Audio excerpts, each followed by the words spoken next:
라는 제목으로 하나님 말씀을 증거하겠습니다. 12월 말에 주일 오후 시간에 열왕기 상하를 모두 이제 마무리하고 며칠 동안 고민에 빠졌습니다. 앞으로 다가오는 주일 오후 시간에 무엇으로 어떻게 설교를 할까? 이어지는 역대상 말씀을 설교를 할까? 이어서 아니면은 여러분들이 재밌고 즐겁게 들을 수 있는 그런 설교를 할까? 아니면 제가 제일 잘할 수 있는 편안한 그런 설교를 할까? 아니면 누구 원하시는 대로 짧고 굵고 간단하게 쌈박하게 해서 빨리 끝내는, 그렇게 해서 칭찬을 들을 수 있는 그런 설교를 할까? 여러 가지 생각들이 있었습니다. 그렇게 기도하는 가운데 하나님께서 저에게 주신 마음은 단 한 가지였습니다. 복음. 어렵고 힘들 때마다 어디로 돌아가야 할 것인가? 그 복음. 하나님이 저에게 그 마음을 주셨습니다. 근데 저는 이렇게 기도했습니다. 하나님, 복음 알겠습니다. 근데 지루하기도 하고 인기도 없고 좋아하지도 않고 별로 이렇게 호응도도 없는 이 복음을 설교해야 되겠습니까? 이런 갈등들이 있었습니다. 그런데 누가 그러더라고요. 설교할 때는 하나님이 원하시는 설교를 하는 것이지 사람 귀에 듣기 좋아하는 설교가 아니다라는 이 말이 굉장히 저에게 힘이 되었고, 맞다. 하나님께서 우리 교회 성도들에게 주시고자 하는 메시지, 나는 메신저밖에 되지 않는데 내가 쓸데없는 생각을 했구나라고 생각을 했습니다.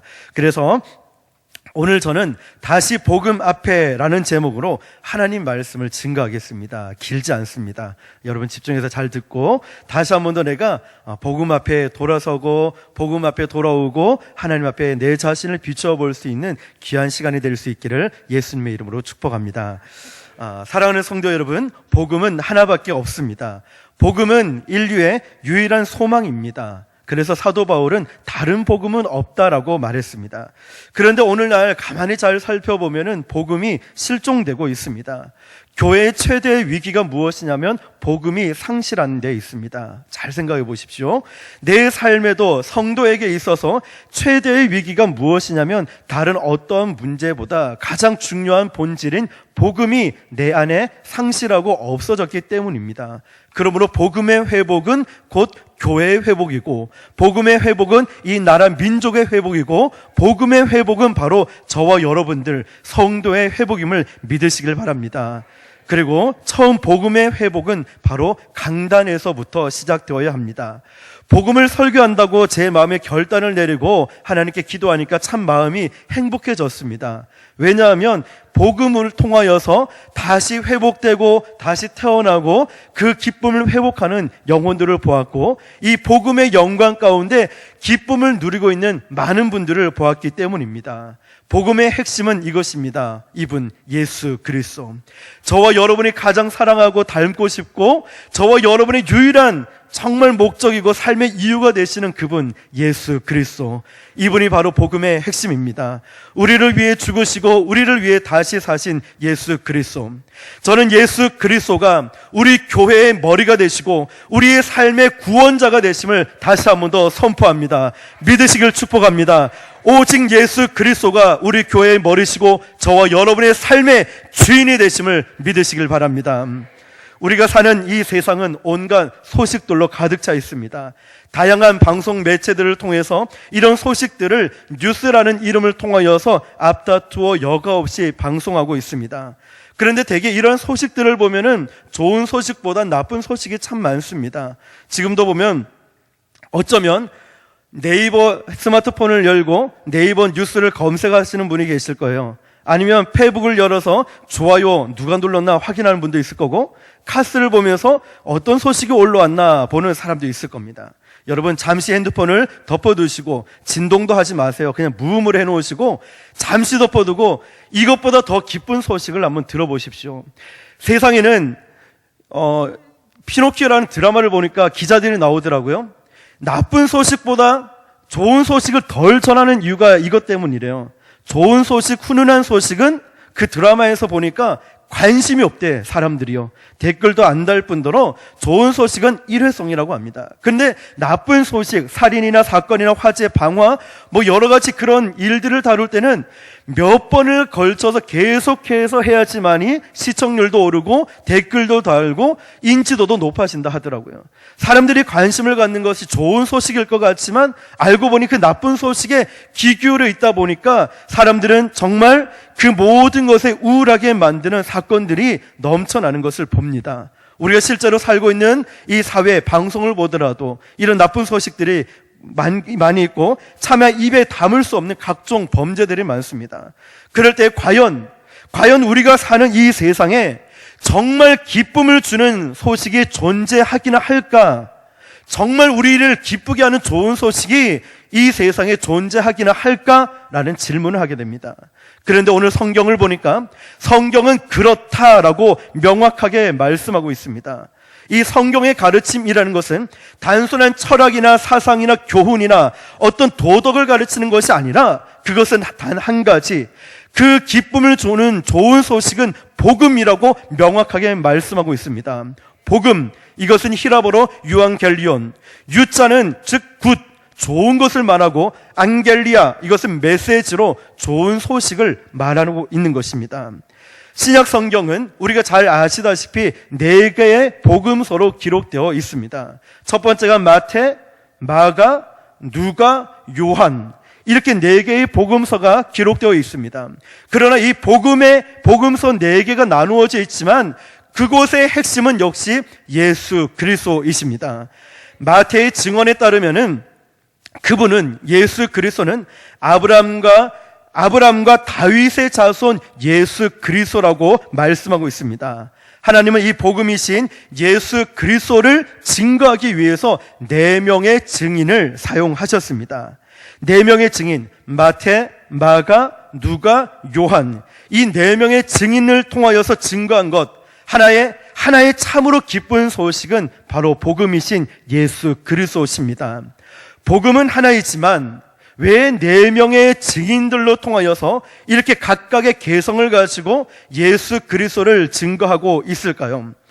이 4개의 복음서를 보면은 예수 그리스도의 사건을 똑같이 기록을 하는데 사소한 차이들을 드러나는 것을 볼 수 있습니다. 그것은 이 사건, 예수 그리스도가 잘못되고 불확실한 것이 아니라 4명의 증인에 따라 관점의 차이가 있기 때문입니다. 대통령 선거를 보십시오. 취재할 때 보면은 조선일보, 중앙일보, 동아일보를 보면 똑같이 대선에 대해서, 대통령에 대해서 취재를 하고 있지만 각각가 다른 것을, 내용을 보게 됩니다. 그렇다고 해서 대선이라는 이 사건 자체를 부인하는 것이 아닙니다.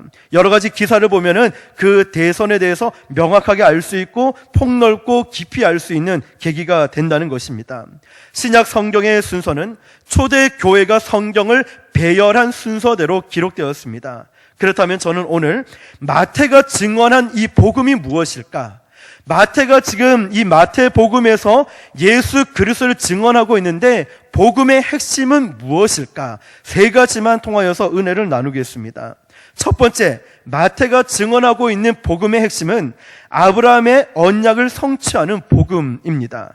마태복음 1장은 예수님의 족보로 시작하고 그 족보의 처음 시작이 누구냐면 아브라함으로 시작되고 있습니다. 1절에 아브라함과 다윗의 자손 예수 그리스도의 계보라. 왜 이렇게 시작하고 있을까요? 마태복음은 본래 마태복음의 기자가 1차적으로 대상이 누구냐면 유대인들이었습니다. 그런데 이 유대인들은 구약의 역사를 중요하게 여기는 사람들이었습니다. 그래서 마태복음의 많은 부분에 구약의 역사적 증언들이 기록되어 있습니다. 그렇게 함을 통하여서 예수님을 통해서 이 예언이 마침내 성취되고 있다는 것을 증거하고 있습니다. 성취될 예언 중에 가장 중요한 것이 무엇이냐면 유대인의 조상인 아브라함과의 언약입니다. 창세기 12장에 보면은 하나님과의 아브라함과의 대화가 나오는데 하나님께서 아브라함에게 명령하십니다. 너는 갈대아 우르라는 네 고향을 떠나서 너는 가라. 어딘지는 말씀하시지 않고 너는 일단 떠나가라 라고 말씀하셨습니다. 새로운 땅으로 가고 그리고 너는 앞으로 복이 될 것이다 라고 말씀하셨습니다. 그렇게 명령하시고 약속을 주셨고 이것이 바로 아브라함과의 하나님과의 언약입니다. 그런데 한번 잘 보십시오. 어떻게 아브라함 한 사람을 통하여서 모든 족속이 복을 얻게 할 수 있을까요? 어떻게 아브라함이라는 이 한 사람을 통해서 모든 족속, 모든 열방, 모든 민족에게 복을 얻게 할 수 있을까요? 그것은 아브라함의 후손이었던, 아브라함의 후손으로 오셨던 예수 그리스도를 통하여서 온 인류의 구원을 계획하시고 예언하셨다는 말씀입니다. 그러므로 한 사람이 중요합니다. 사랑하는 성도 여러분, 지금 우리 교회 위에도 여러분처럼 예배드리고 여러분처럼 그 직분을 감당하고 순종하고 자리를 지키고 있는 저와 여러분의 한 사람이 중요합니다. 하나님은 그렇게 예배하고 순종하고 계시는 한 사람을 찾고 계십니다. 마태는 온 땅 모든 민족과 족속들에게 복을 얻도록 아브라함의 후손으로 예수 그리스도를 이 땅에 보내셨다라고 기록하고 있습니다. 그러므로 우리가 예수 그리스도를 믿고 구원받는 그 순간에 저와 여러분들은 이미 복된 사람이 된 것을 믿으시길 바랍니다. 왜냐하면 예수 그리스도가 바로 저와 여러분의 구원자가 되시고 우리가 그분과 함께하기 때문에 우리는 복된 사람이라는 것입니다. 그러므로 한 사람이 중요합니다. 그래서 고린도전서 11장 12절에 보니까 지난 시간 나누었지만 이런 말씀이 있습니다. 나는 바울에게, 나는 아볼로에게, 나는 게바에게, 나는 그리스도에게 속한 자라. 얼핏 보면 굉장히 좋아 보이지만 네 개의 파벌로 나눠져 있는 것을 봅니다. 바울의 리더십과 비전을 좋아해서 바울을 쫓아가고, 그리고 아볼로처럼 성경에 능통하고 성경의 가르침을 잘하니까 아볼로에게 쫓아가고, 또 게바는 예수님이 주신 별명이었죠. 베드로, 반석. 그러니까 게바에게 말씀만 열심히 잘 알고 있으면 뭐하냐, 지식만 있으면 뭐하냐, 베드로의 열정과 능력을 좋아해서 게바파가 생기고, 그리고 또 하나의 파는 그리스도파. 듣기에는 좋아 보이지만 하나님의 이름을 들먹이면서 자기들끼리만 모이고 결국 파를 나눠버렸다는 거예요. 이렇게 하나님보다 자기 자신만 생각하고 나누다 보니까 파벌이 생기고 분쟁이 생겼습니다. 그때 우리는 초점을 맞춰야 될 해결 방법은 단 한 가지밖에 없다고 말씀드렸습니다. 무엇입니까? 예수님께 초점을 맞추는 것입니다. 한 사람이 예수님께 초점을 맞추기 시작할 때 저와 여러분이 주님께 초점을 맞추기 시작하면은 내 자신이 어떤 모습인지, 내가 얼마나 죄악된 모습인지, 내가 무엇을 잘하고 못하고 있는지 명확하게 알 수 있고, 그리고 이 모든 분쟁을 해결할 수 있는 방법은 다른 것이 아닙니다. 예수님께 초점을 맞추었더니 예수님께서 역사하신 것을 믿으시길 바랍니다. 한 사람, 아브라함의 이 한 사람의 순종함을 통하여서 그 후손으로 예수 그리스도가 오시게 되었고, 아브라함의 언약은 그러나 여기서 끝나지 않습니다. 이제 예수 그리스도를 모신 사람들은 어떻게 살아가야 되는가? 아브라함처럼 이제는 이웃에게 복을 나누어지는 복된 삶을 살아야 됩니다.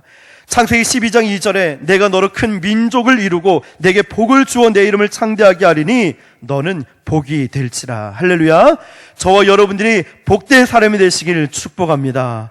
복이 되라고 하고 있습니다. 이제 나 혼자만 복을 갖는 것이 아니라 다른 이웃들에게 복을 전하는 사람이 되어야 한다라고 말씀하고 있습니다. 그래서 교회에 대한 문제 해결도 중요하지만 우리는 기억해야 됩니다. 이 교회 문제 해결을 넘어서서 하나님께서 기대하시는 교회가 되어야 됩니다. 우리도 성도에 대한 내 자신의 문제가 있지만 이 문제 해결도 중요하겠지만 문제 해결을 뛰어넘어서 내가 하나님이 기대하시는 성도가 되어야 돼요. 하나님이 기대하시는 장로님, 하나님이 기대하시는 권사님, 안수집사님, 집사님, 성도님, 교육자, 하나님이 기대하시는 사람이 되어야 하는 줄 믿습니다. 우리는 이런 우리의 갈망을 닮아서 이 마태복음의 정확한 복음의 메시지를 담은 찬양이 있습니다. 우리가 주일 오전 예배 때 부르는 찬양이죠. 당신은 하나님의 언약 안에 있는 축복의 통로, 당신을 통하여서 열방이 주께 돌아오게 되리, 당신을 통하여서 열방이 주께 예배하게 되리, 마태가 전한 이 복음이 오늘 이 가사에 정확하게 담겨져 있습니다. 복음이라는 것은 우리가 예수를 구세주로 믿고 구원의 축복을 내가 누리고 끝나는 것이 아니라 이 축복을 가까운 이웃들에게, 내 옆에 성도들에게, 그리고 나아가서는 먼 열방까지 이 복음을 전하는 것이 바로 마태가 전하고 있는 복음의 핵심이라는 것입니다. 실제로 마태복음은 마지막 부분에 보니까 가서 모든 족속에게 이 복음을 전하고 열방을 제자로 삼으라는 지상 명령이 기록되어 있습니다. 이 축복된 삶을 위해서 우리가 해야 될 것은 떠나라고 말씀하실 때 떠나야 되고, 내가 과감하게 버려야 될 것이 있다면 버릴 수 있는 결단이 필요합니다. 할렐루야. 오늘 저와 여러분들에게도 이것은 잘못됐고 이것은 하지 말아야 했으니까, 이것은 하나님 마음 아프니까 해야 될 것과 하지 말아야 할 것, 떠나야 할 것과 버릴 것이 있다면 과감하게 결단할 수 있기를 예수님의 이름으로 축복합니다. 그래서 아브라함이 옛 고향이었던 갈대아 우르를 떠나고 옛 친척을 떠나서 새 고향이고 새 민족이고 새 인생을 얻은 계기가 바로 믿음의 순종이 있었기 때문입니다. 복음은 과감하게 떠나는 사람들을 위해서 진정한 축복을 예비하고 있습니다. 두 번째로, 이 복음이라는 것은, 마태가 전하고 있는 복음은 다윗 왕을 통해 바라본 하나님 나라가 도래된다는 것입니다. 다윗을 통해서. 앞서 말씀드렸듯이 이 마태복음은, 마태는 이 복음서를 쓸 때 첫 번째 대상이 누구냐면 유대인들이었습니다. 마태를 이 복음서의 기자로 선택한 이유가 무엇이냐면, 무엇보다도 유대인들의 속성을 가장 잘 알고 있었던 유대인 세리였기 때문에 그렇습니다. 그는 날마다 세관에서 유대인들의 세금을 징수하는, 세금을 걷는 일을 했습니다. 그래서 본래 마태의 본명이 무엇이냐면 레위였습니다. 레위. 그런데 예수님을 만나고 나서 이 레위가 마태라는 이름으로 바뀌었습니다. 마태라는 뜻은 하나님의 선물이라는 뜻입니다. 여러분, 주님을 만나니까 이렇게 변화가 된다는 것입니다. 주님을 만나니까 이렇게 아름다운 선물을 주셨다, 하나님의 선물이라는 뜻으로 마태복음을 기록하면서 복음을 증거하게 됐어요. 마태가 가는 곳마다 하나님의 선물의 역사가 일어났다는 거예요. 이 레위가 예수님을 만나고 나서 새로 얻은 이름이 바로 마태라는 것입니다. 과거 유대인들에게 세금을 착취하면서 로마를 기쁘게 했던 그 레위, 그 마태가 이제는 주님을 만나고 나서 이제는 유대인의 진정한 갈망을 대신해서 희망의 복음서를 기록하게 됩니다. 여러분, 지금 보기에 저 사람은 안 돼, 저 사람은 왜 그런지 모르겠어, 안 좋은 말을 하고 이 사람은 가능성이 없어 보이고 내 기준과 판단으로 말을 해 보이지만, 하나님이 보실 때는 이 사람도 변화시켜서 하나님의 영광의 도구로도 사용하심을 믿으시길 바랍니다. 로마 제국에 눌려있던 그들의 유일한 희망은 그들이 진정으로 존경하는 이 다윗 왕의 시대가 이 땅에 임하게 되는 것을 기대하고 있었습니다. 그들은 다윗 왕의 시대가 예수 그리스도 메시아를 통해서 실현될 것을 믿고 있었습니다. 마침 마태는 아브라함과 다윗의 왕의 후손으로 예수 그리스도가 오셨다라고 선포했습니다. 마태복음 2장 2절에 보면 동방 박사들이 메시아의 탄생을 알리는 별을 보고 예루살렘에 누구를 찾아왔습니까? 유대인을 왕으로 나신 이가 어디 계시냐? 우리가 동방에서 그의 별을 보고 그에게 경배하러 왔노라 하니, 그들은 진정 유대인의 소망하며 기다렸던 왕 예수 그리스도를 간절히 기다리고 있었습니다. 이후 예수 그리스도는 마태복음 13절에 보면 예수님이 가져오실 하나님 나라의 본질에 대해서 제자들에게 가르치고 설명하는 것을 봅니다. 왕으로 오신 예수님, 그렇다면 왕의 책임이 무엇이겠습니까? 왕의 책임은 다스리는 일입니다. 인생을 살면서 우리에게 고민하는 것 중에 하나가 누가 나를 다스리는가, 누가 내 마음을 다스리고 있는가라는 것입니다. 아마 지금 물어보면 내 마음은 하나님이 다스리시지, 성령이 내 안에 계시지라고 말씀할 줄 모릅니다. 그러나 진지하게 내 자신을 한번 뒤돌아보십시오. 내 자신은 나를 다스리고 있는 그게 무엇인가? 진짜 하나님이신가? 아니면 하나님의 이름을 들먹이면서 나의 혈기, 내 감정, 내 억울함, 내 기분, 아니면 내 모든 환경이, 내 자녀들의 물질이 나를 다스리고 있진 않는가? 주님 앞에서 한번 비추어 보십시오. 많은 사람들이 내가 나를 다스린다고 할 것입니다. 그러나 그 일이 잘 되겠습니까? 옛날 독일이 프러시아 제국으로 불렸던 그 시절에 한 왕이 평민 복장을 하고 나서 민정 시찰에 나갔습니다. 시장을 거쳐서 한 공원에 들어갔는데 우연히 한 노인을 만났습니다. 그래서 그 노인에게 물어봤습니다. 할아버지, 노인은 지금 뭘 하시는 분이십니까? 나요? 나는 왕이요. 하는 거. 좀 왕이 노인에게 물어보는데 이 노인이 자기도 왕이라는 거예요. 그래서 다시 진작의 왕이 그 노인에게 물었습니다. 아, 그러시군요. 그러면 실례지만 어느 나라의 왕이십니까? 물었더니 그때 그 노인이 의미심장한 대답을 합니다. 나요? 나는 나 자신을 다스리는 왕국의 왕이요. 라고 한 것입니다. 그래서 다시 이 왕이 물었습니다. 그래요? 노인, 그 나라가 잘 다스려집니까? 노인이 갑자기 풀이 죽은 음성으로 대답합니다. 아유, 그저 그렇지요 뭐. 왕은 노인에게 손을 내밀어 악수를 청하면서 이렇게 말했다고 합니다. 나와 같은 처지시군요. 그런데 여러분, 오늘 본문의 마태는 이렇게 선언하고 있습니다. 예수 그리스도, 그가 바로 우리의 왕이시다. 예수 그리스도, 그분이 바로 우리의 왕이시다 선언하고 있습니다. 마태복음은 이 땅의 모든 지도자들에게, 이 땅의 모든 낙심하고 절망 가운데 있는 모든 사람들에게, 오늘 우리 안에도 절망 가운데 모든 것을 포기하고 싶고 내려놓고 싶고 안 하고 싶고 주저앉고 싶어하는 모든 성도들에게 우리 주님은 이렇게 말씀하십니다. 마태를 통하여 예수님만이 왕이십니다. 예수님만이 우리의 구주가 되십니다. 예수님만이 우리의 힘이 되십니다. 할렐루야. 오늘 주님은 이것을 저와 여러분에게 말씀하고 계십니다. 그 왕 되신 주님이 저와 여러분을 다스리기를 원하십니다. 마태복음의 사람들은 왕이신 예수님께 나오면서 이렇게 간절히 외칩니다. 다윗의 자손 예수여, 나를 불쌍히 여기소서.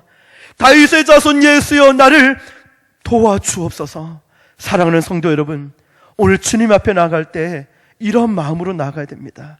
나는 열심히 신앙생활하지, 나는 기도도 열심히 해, 나는 저 사람보다 낫잖아 라고 말했던 바리새인처럼 되는 것이 아니라, 하나님 나를 불쌍히 여겨주십시오.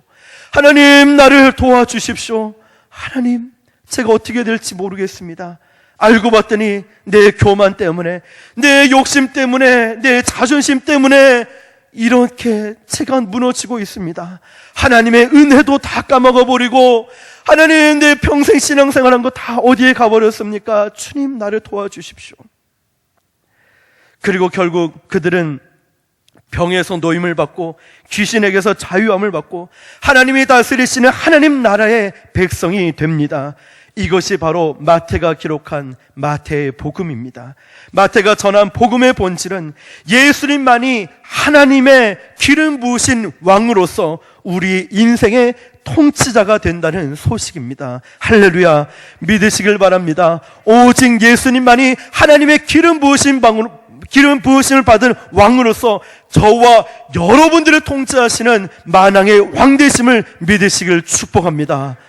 어떤 일이 있어도 그 왕좌의 자리를 다른 곳으로 뺏기면 안 됩니다.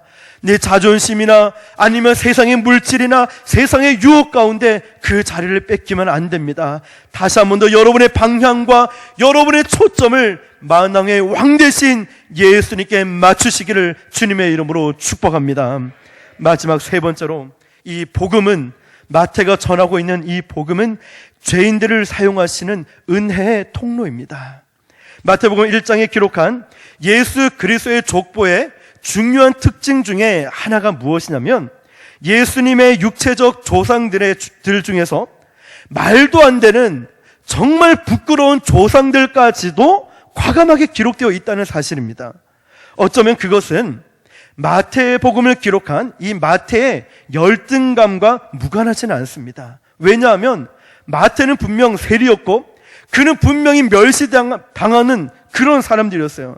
세리였던 마태는 유대인들이 증오하고 있는, 말도 하기 싫고 상처만 주고 아픔을 주고 있는 그렇게 증오하고 있는 로마 정부를 위해 일하고 있던 사람이 바로 세리였던 마태였다는 거예요.